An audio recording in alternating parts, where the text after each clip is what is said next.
Hi, I'm Gary here from Pathways Homestead, and we're going to give you all a farm tour today, kind of show you the livestock and maybe the gardens and what all's going on the farm here in February, mid to late February. So we'll kind of show you what's going on.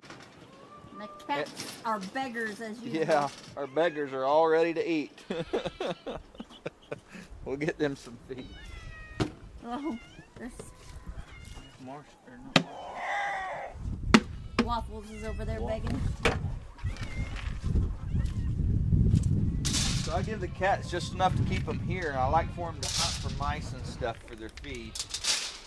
But we give them some to eat every day. Come here.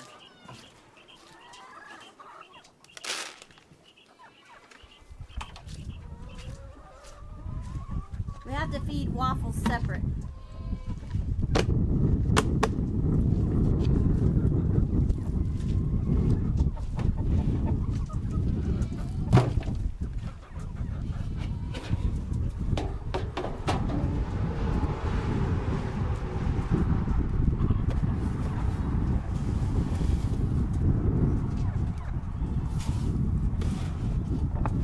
This is our poultry feed. It's got ground local source corn that we grind on a friend's grinder, and it's got some oats in it, and it's got some commercial lay-in crumbles that we buy at the elevator, and sometimes it has other things in it, but that's what it has right now. And that's our poultry feed. And I'm going to go ahead and feed the quail and a chicken we've got shut up here. Looks like she's got feed. Explain why she's segregated. Oh. We caught that hen eating eggs and separated her off to keep her from eating the other eggs, and probably going to end up butchering her, but she laid a couple of eggs, so we kind of held on to her for a little bit, but she's quit laying. I think she's pretty old. She may be 5 years old or older, so she's probably done laying, and she'll still serve a purpose and make meat, so that's why she's separated off.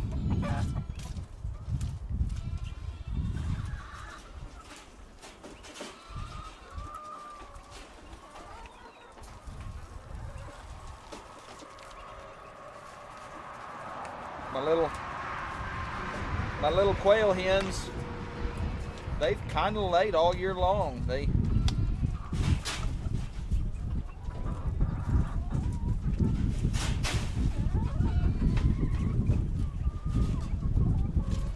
not laid super strong, but you can see I got an egg out of that. And we get an egg or two every day at least.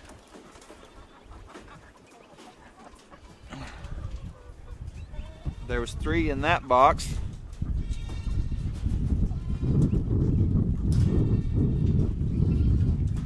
Four eggs out of 12 hens ain't much, but I didn't expect them to lay it all in the winter.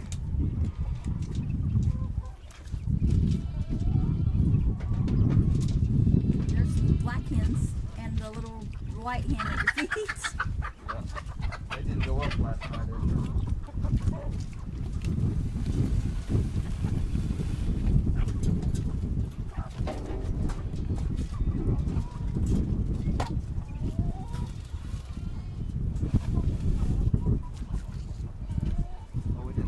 Out in the yard today. Nope. We bother this one.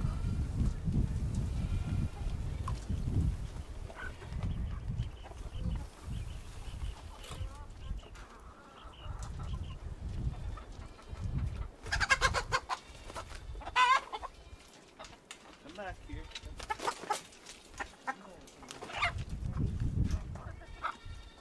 There's a little red hen there too.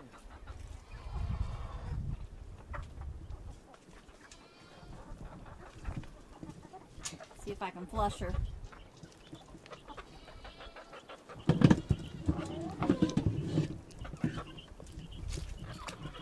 2 little hens, they kind of want to come around. Flush them to you, and we'll flush them back to the gate. Okay. I'm going to get out of the way then.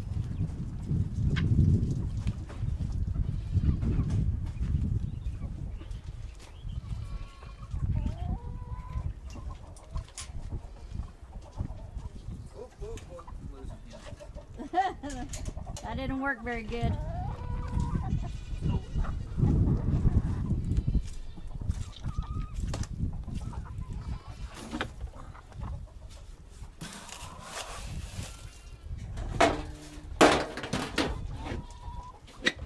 Oh, now she wants back in.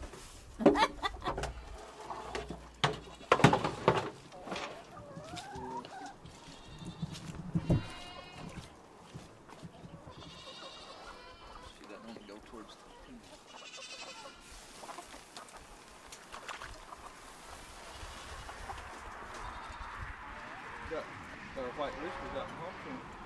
Yeah, that's the one I saw out there today.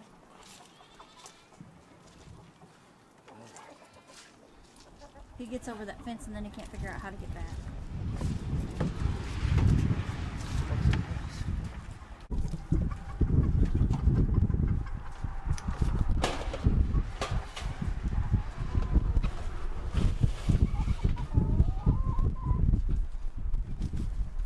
I don't know if you can see that, but that's our goat feed. It's got corn, oats, and alfalfa pellets in it.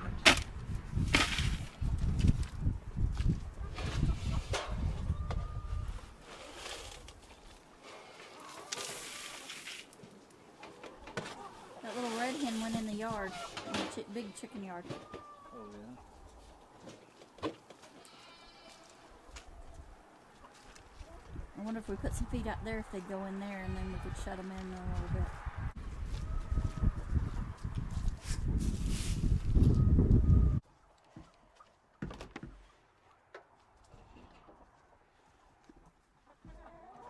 And it looks like there's a few. I still have an egg eater. We're gonna have to figure out who it is and get them out of here.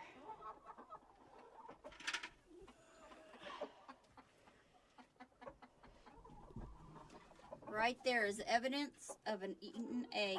There's another one busted open and cracked. So we gotta find her.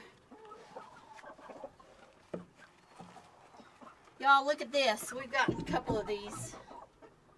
Little bitty tiny eggs. That's usually when a hen is old. So we've gotten a couple of these little bitty tiny eggs. And compared to a regular size egg, I'm having trouble. I'll show you in the house. I'm having trouble juggling here. There we go.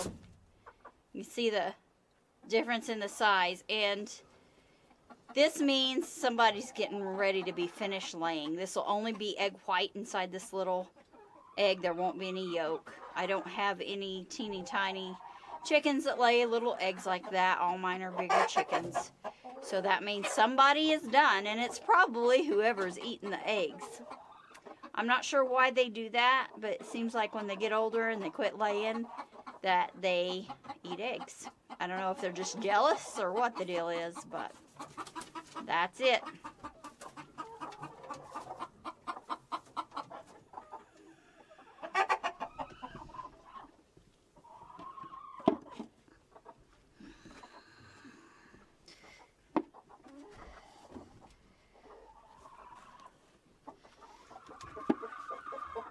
Gotta laugh at myself. Guess what I gathered? I gathered the dummy egg. I gathered the dummy egg. This is our fake egg that we try to put in here to deter snakes. If a snake gets a hold of it, they don't live very long. But also, you put it in so that it's supposed to help the chickens stop eating eggs, because they'll peck at this and they don't get anything, so they'll quit pecking, but it doesn't work real good. Oh, I've got a few eggs in this one.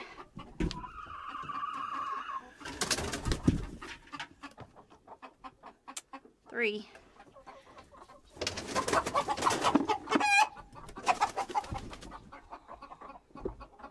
That's pretty slim pickings, y'all. Out of 47, 48 hens, that's not good. Not good at all. So we got cats in here. Let's see if we got eggs in here. Is there eggs back there?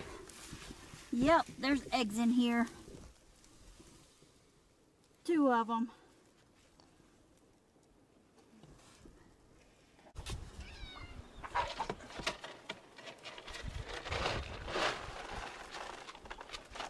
Here's a frugal tip for you. Old syrup jugs, and this is an old apple cider jug.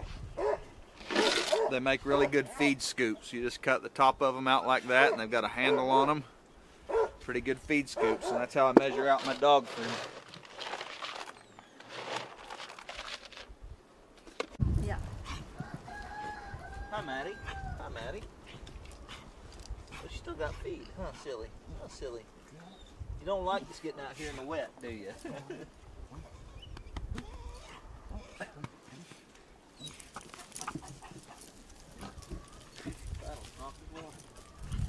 Hey, Maddie. You doing?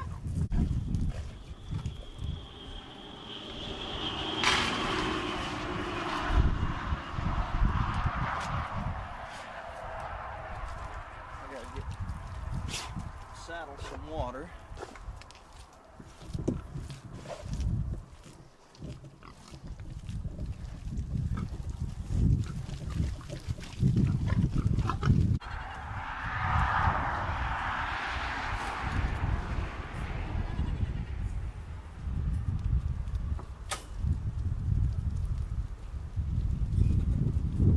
Find that pan they buried. Get out of my face.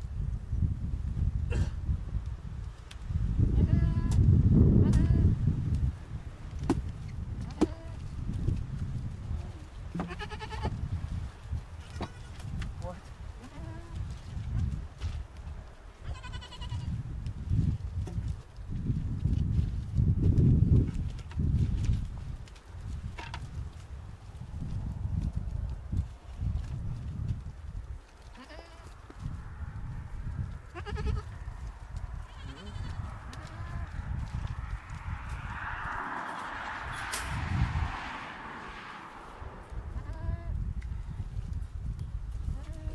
We've got some hay we're feeding these goats that we've got piled up against here. It's got a lot of stemmy stuff in it.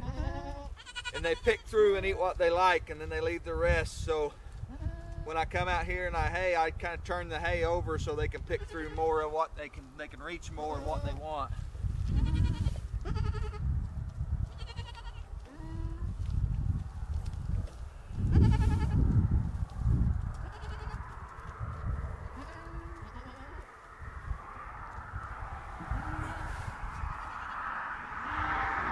See, she's getting a mouthful of something she liked there.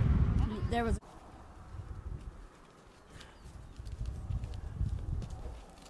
She'll do it again. They think they're starving to death. If they're standing over the pan, I can't. There we go.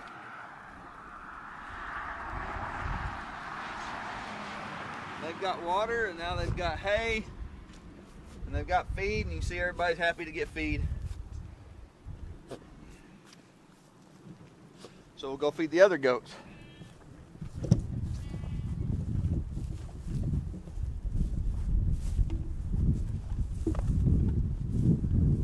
You see our old house foundation raised bed here. We got garlic and onions all over it. There's cilantro that survived the winter. What's that one over there? By the garlic?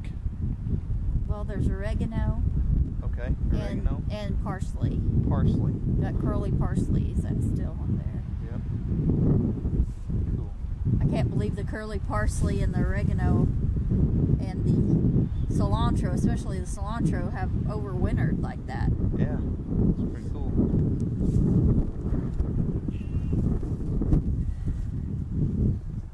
Nope, that's just weeds, not Yeah. the mint sprouting yet. Mint will sprout.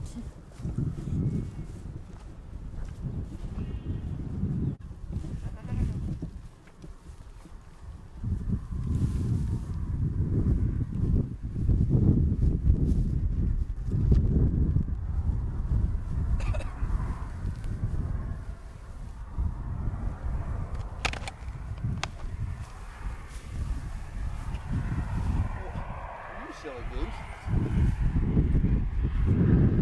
This is Ombre. Henri Ombre, our Billy goat. He likes to have his head scratched. Sometimes.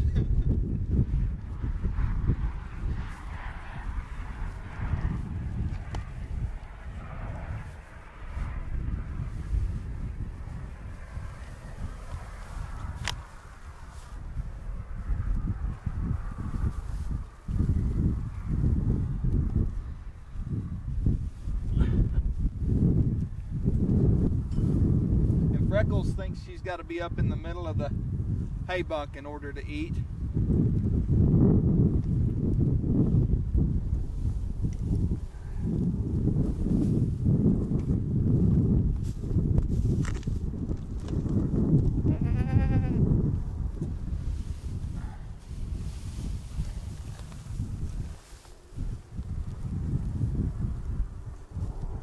Piece of bale wire, bob wire, hay bale.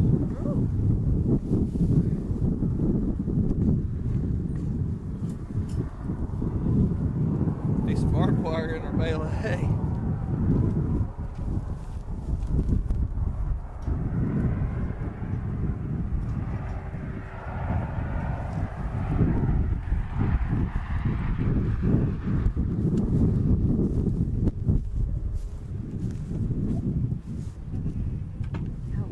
Feed them. This is what we're waiting.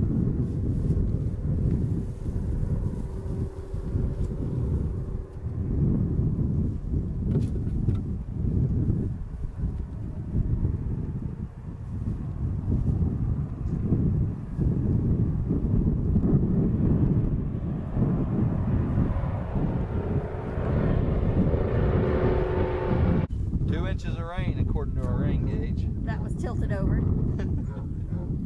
I think we got more than that. So the calves' water looks good.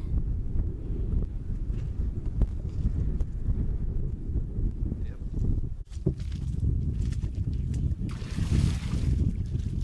They got plenty of water today since it rained over 2 inches.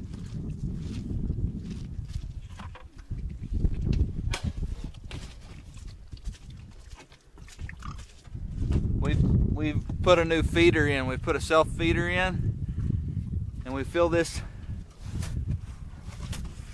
feeder up, and then they're able to just lift the flaps up and eat as they want.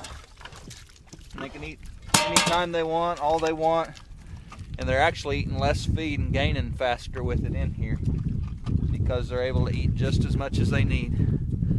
And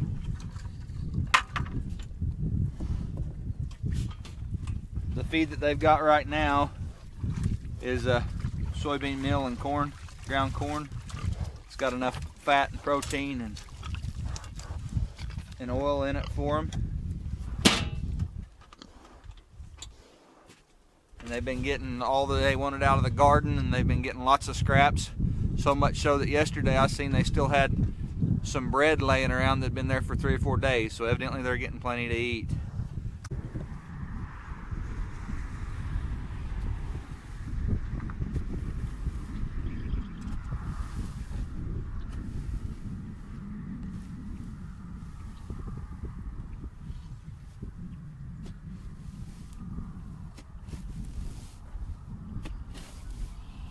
Earlier this year I bought some grassy alfalfa bales, and we knew that they didn't have a whole lot of alfalfa in them. There's a lot of weeds and grass, but we paid the price accordingly.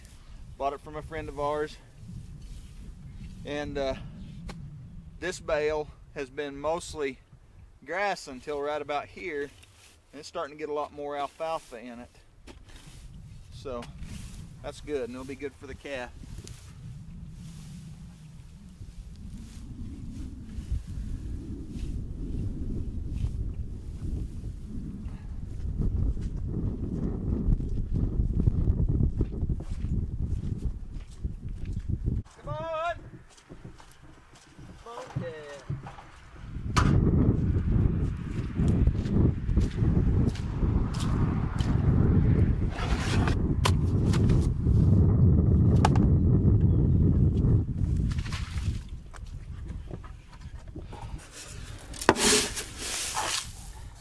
Again, it's oats and alfalfa pellets. You can see the alfalfa pellets. Since our alfalfa hay wasn't very alfalfa-y, I had added alfalfa pellets to our feed mix. And I'm feeding this heifer about 4 cans a day, along with all the hay I can get her to eat.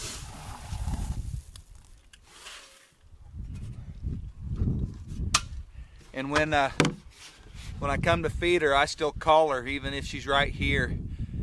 And that way she continues to associate my call with this feed. And that helps me. My call with the feed makes it easier to call her from a distance, and that's part of the continued training, that she knows my voice.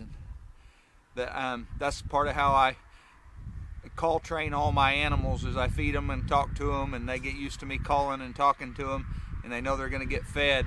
And so most everything here I can call, except for the beagle. The beagle doesn't like to come to a call, but other than that, about everything will come to a call. Come on, Kev. Come on. Come on, Kev. Come on. Come on. Come on. Come on, Kev. Come on. She's not so sure about the camera. Yeah. She's a little... See if we can get a picture of her tag. I don't know if you can read her tag. It says Tatanka.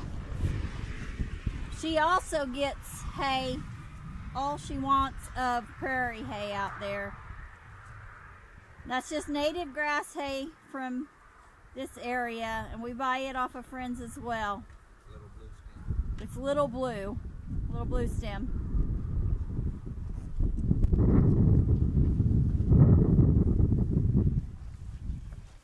She likes some oats.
We take care of these animals, and they're part of our livelihood.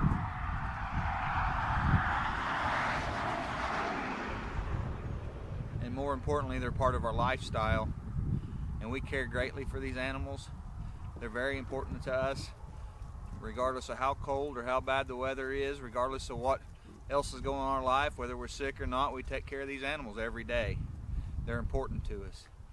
And in the Bible, Jesus refers to the church many times as his sheep. To us as believers and followers of him as his sheep. And he cares for us greatly too. And regardless of what's going on, Jesus loves us. And I want you to know that. We're going to carry some more hay to the goats. And until next time, God bless you.